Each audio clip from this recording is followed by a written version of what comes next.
আপনি জানেন না আপনার গর্ভে কে আসছে, কোন ক্ষণজন্মা পুরুষকে আল্লাহ তাআলা আপনার গর্ভে পাঠাবে আপনি জানেন না।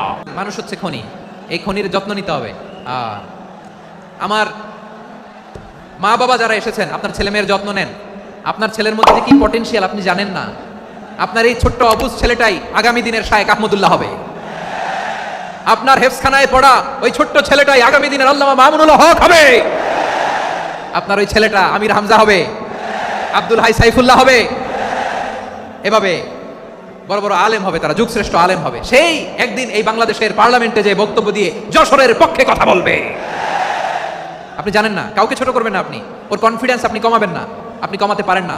প্যান্ডেলে আমার যে মা বোনেরা আছেন, ছেলে মেয়েদেরকে কখনো ছোট করে কথা বলবেন না। ও যে কোথায় যাবে আপনি জানেন না, আপনি মা হয়ে তাকে সাহস দিবেন, তার কল্পনার জগৎটাকে সাজাতে তাকে উৎসাহিত করবেন, ঠিক কিনা বলেন?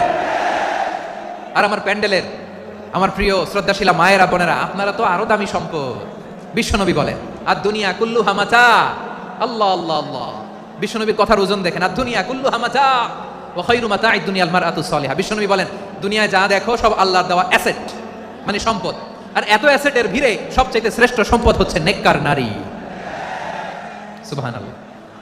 ভাইয়েরা বোনের সাথে খারাপ আচরণ করো না, সন্তান মায়ের সাথে খারাপ আচরণ করো না। আমাদের মায়েরা আমাদের asset, they are our priceless asset.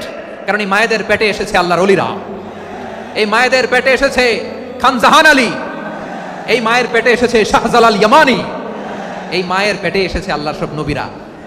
নাকি নবীরা আকাশ থেকে থপ করে জমিনে নেমে আসছে? মায়ের পেটে আসছে। এই মায়ের পেটগুলো খনি।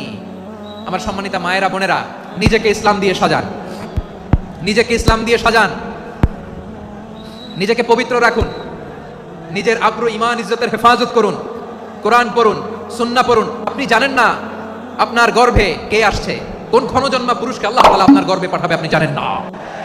মায়েরা নিজেদেরকে পবিত্র রাখুন, ইসলাম চর্চা করুন, কোরআন চর্চা করুন, নৈতিকতা দিয়ে নিজেকে সাজান।